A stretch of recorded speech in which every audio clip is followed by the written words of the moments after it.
Hey guys, I'm the 50s Kid. This is a 1991 Toyota 4Runner. It actually belongs to my sister. Her boyfriend drives it around a lot, and he basically was telling us that the clutch is gone. It keeps skipping. It's just jerking as you're driving around.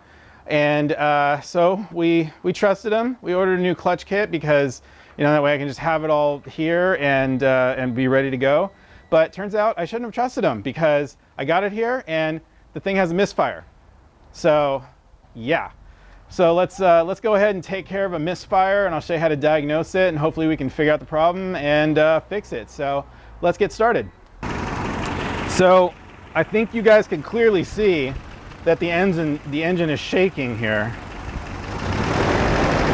It eventually smooths out, but yeah, it's definitely, you can see that it's misfiring, and the thing has no power when you're out driving it. So definitely a misfire. Now I like to begin my misfire diagnoses by checking spark, because it's just one of the easiest things to check, and I like to use a test light to do that. So I want to hook my test light to something metal on the engine and then test it on the positive terminal, make sure I've got a light, which it does light up. I don't know how bright it is, but it lights up. The distributor's right here. What I'm going to do is hold my test light right here, right near one of the plug tips, and when I pull it off, the spark is going to be grounded to the test light, and I'll just be able to pull the test light back and see how far the spark jumps. And the key to doing this is you want to keep the test light closer to the source of the spark than your finger. If you were to take the test light away while you were trying to put this back on, so like when I go to put it back on, if I just mistakenly take this test light away, I'm going to get shocked. I'm going to check for spark on each one, but I'm also going to check to see if there's a change in the engine. If there's no change, then I think I might have identified my cylinder, my problem cylinder. So again, holding the test light close so that I don't get shocked, so that the spark has a place to go. Yeah, okay, there's definitely a greater miss there. So I think that is contributing. Let's go to this one.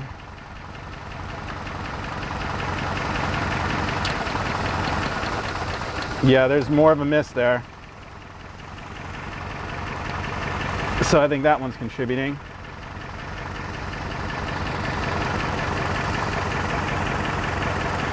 These plug wires are in the way. Come on.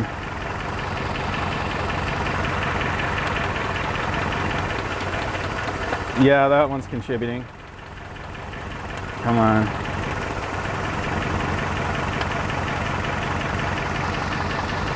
And down here, hold on. The center coil one is sort of in the way. And there's a belt here, and I want to be careful of it. This one's already popping out. Oh, look at that. That one did not change. No change there. There's a strong spark there, but there was no change, and it's jumping right out of the boot. Look at that. I think we found our problem. And I cannot get this back on. So you know what? I want to go kill the engine. Look at that. I'm not sure if you guys were able to see that at all, but just when I tweaked the boot a little bit, that spark was already jumping right out, even though I still kind of had it mostly on there. So yeah, this is definitely our problem cylinder, our problem plug or cylinder. It's probably a plug. This is, I guess that's number 2 cylinder. That's why it was a little more difficult to actually get that one on there. So I'm wondering if it was even on in the first place, or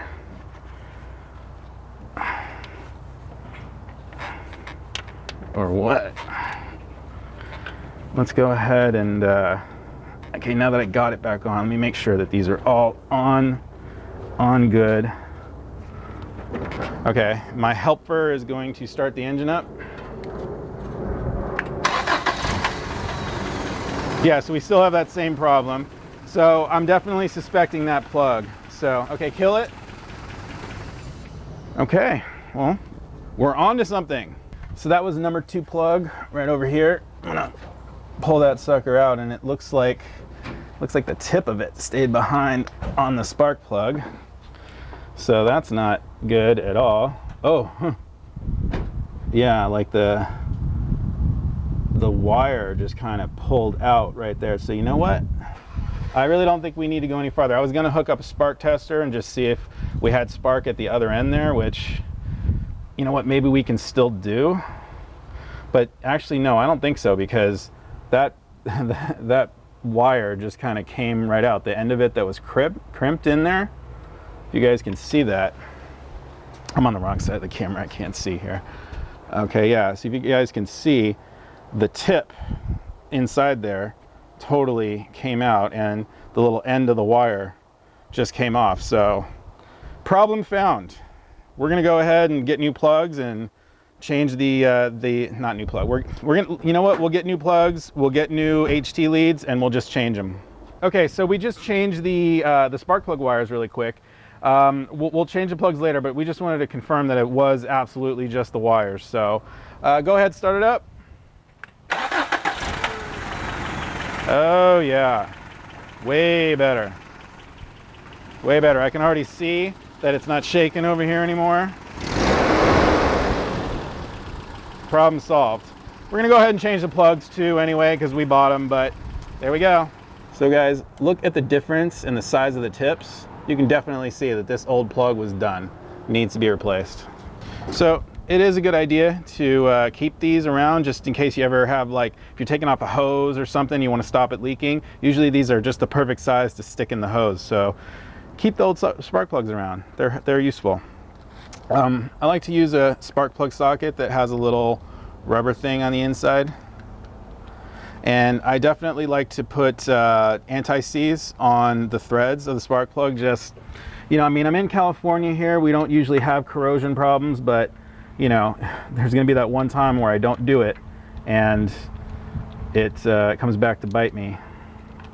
And when you're threading in spark plugs, if it doesn't go in completely smoothly, you just stop and back out and start again, because you do not want to cross thread a spark plug. That's just a nightmare you don't want to deal with. So you do this by hand. See how I can just easily spin this by hand? I know that it's going in, and it's going in smoothly.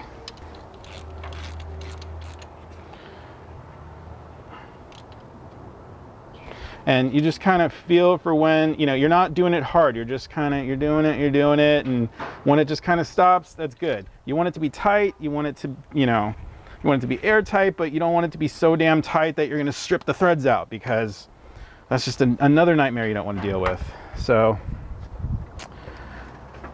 there you go, guys. A couple of tips on doing spark plugs. So I'm just going to do the rest exactly the same. I'm not going to film that. One is the same as the other. So I also put a little bit of dielectric grease inside the spark plug boots, just to kind of lubricate them and make sure they're easy to pull off next time we go to pull them off. These were all the spark plugs, guys. As you can see, all the tips are very nicely corroded right there. And this one especially was the worst. Yeah, glad we did that. And one thing we also forgot, we should have bought a new distributor cap and rotor, because that's just, you should replace that when you're doing ignition stuff. When you're replacing HT leads and spark plugs, just do it all at the same time. So we'll go back and get that, but otherwise, start it up again.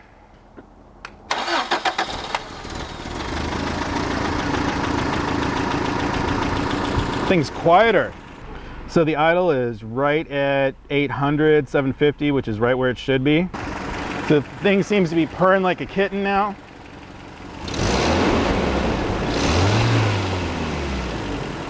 Beautiful, that's what you want to see. It's a good idea to replace your distributor cap and rotor while you're doing this too. Looks like we got some screws here, some 8s. One here and one down here. All right, that cap comes with new screws, so I'm not too worried. And the cap is numbered with the plugs, and Looks like the old one is as well. So here's number one. Number one. Just do one at a time. That way you don't get mixed up. And number two, which was our bad one in the end. So let me get that out of there. That out of there. So we got a new cap there, and the rotor just pulls off. And they usually go on one way. They're usually sort of slotted, indexed or whatever. So you can see there's just a little slot there. So it only goes on one way. You know what? I don't like these new screws that it came with. The other ones were hex head screws. So we'll just use those. And I think it's a little easier to do this one. Can I get that on a little? There, I got it started.